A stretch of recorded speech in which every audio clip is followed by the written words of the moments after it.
यदि हम अपने काम को बोझ समझते हैं तो वो भारी लगने लगता है, लेकिन यदि उसी काम से हमें प्यार हो जाए तो उसको करने में जो मजा आता है वो एक त्योहार की तरह हमें लगता है कि जैसे हम कोई त्योहार मना रहे हैं। नमस्कार, मैं हूं दीपा त्यागी और लाई हूं आपके लिए एक और मोटिवेशनल स्टोरी। आशा करती हूं आपको मेरी कहानियां पसंद आती होंगी। अगर आपको मेरी कहानियां अच्छी लगती हैं तो प्लीज मेरे चैनल को सब्सक्राइब कीजिए, मेरी कहानियों को फॉरवर्ड कीजिए। तो आज की कहानी है एक राज्य की।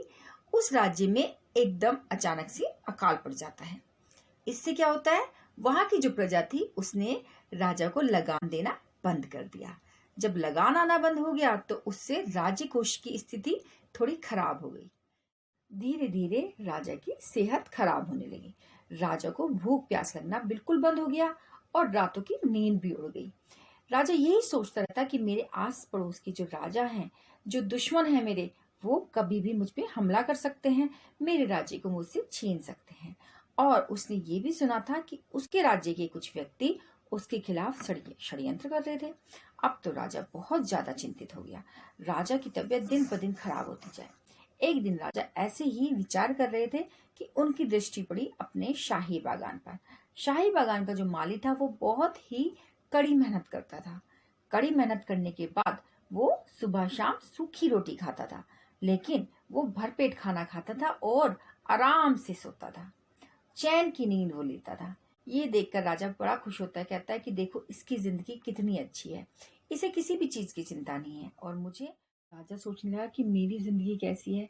देखो, ना मुझे नींद आती है, ना मुझे भूख लगती है, और मेरा राज्य भी दिन ब दिन बहुत ही ज्यादा मुसीबतों में आता जा रहा है। तो मैं कैसे अपनी चिंताएं दूर करूं।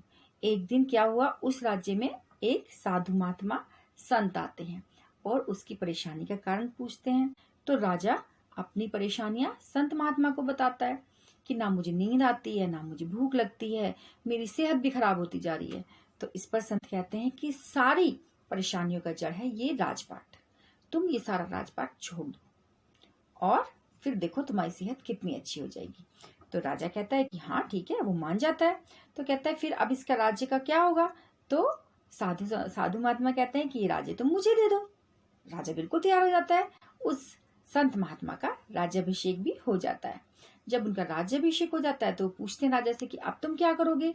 तो राजा ने कहा कि मैं क्या करूंगा, ना तो मेरे पास पैसे हैं, ना मेरे पास कोई धन दौलत है, तो मैं कहीं जाकर एक छोटी सी नौकरी कर लूंगा और अपना जीवन व्यतीत करूंगा। तो इस पर साधु महात्मा कहते हैं कि देखो, अगर तुम्हें नौकरी करनी ही है तो तुम मेरे राज्य में ही कर लो, कहीं और जाने की क्या जरूरत है।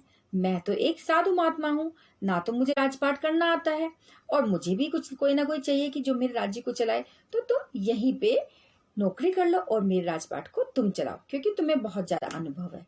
तो राजा इसके लिए तैयार हो जाता है। अब राजा उसी राज्य में एक नौकर की तरह उस राज्य को चलाने लगा। अब राजा सोचने लगा था कि मैं तो सिर्फ एक नौकर हूँ और ये राज्य है उस संत महात्मा का, और अपने कर्तव्य को बहुत अच्छे से निभाता था। राजा की सारी परेशानियां दिन पर दिन दूर होती चली गई। राजा को अच्छे से भूख लगने लगी, राजा को नींद आने लगी, क्योंकि वो दिन रात मेहनत करता था। राज्य में भी बड़ी सुख शांति आ गई, राजकोष बढ़ने लगा, प्रजा बड़ी खुश हो गई। एक दिन क्या हुआ, संत महात्मा वापिस आए। जब वो वापिस आए तो राजा ने दोनों हाथ जोड़कर उनका अभिनंदन किया और उनको आसन ग्रहण करवाया। सारे राज्य का हाल बताया कि मैं तो सिर्फ अपना कर्तव्य अच्छे से निभा रहा हूँ। तो इस पर साधु महात्मा ने कहा कि तुमने एक चीज का ध्यान दिया, कार्य तो तुम वही कर रहे हो जो तुम पहले कर रहे थे, लेकिन साधु ने बताया कि फर्क तुम्हारी सोच में है। पहले जो तुम काम करते थे वो बोझ समझ के करते थे और अब वही काम तुम कर्तव्य समझकर करने लगे हो। इसीलिए राज्य में इतनी तरक्की हो रही है, राजकोष भी बढ़ गया है और देखो प्रजा कितनी खुश है, साथ ही तुम्हारी सेहत भी अच्छी हो गई है। तो आप सब भी अगर किसी काम को बोझ समझ के करते हो तो उसको वहीं छोड़ दीजिए। उसको करने का कोई फायदा नहीं, क्योंकि उसका कोई फल नहीं मिलेगा। लेकिन अगर कोई काम आप मन से करते हो, फिर देखिए आपको और आपके साथ वालों को क्या आनंद आने वाला है। कोई काम छोटा बड़ा नहीं होता, लेकिन दिल से किए हुए काम में आप देखिए कितनी आपकी तरक्की होती है, कितनी आपकी वाहवाही होती है। कोई काम करो तो दिल से करो, वरना मत करो। मैं हूं दीपा त्यागी, फिर मिलूंगी एक और नई कहानी के साथ। तब तक अपना ध्यान रखें, घर पर रहें, सुरक्षित रहें। नमस्कार।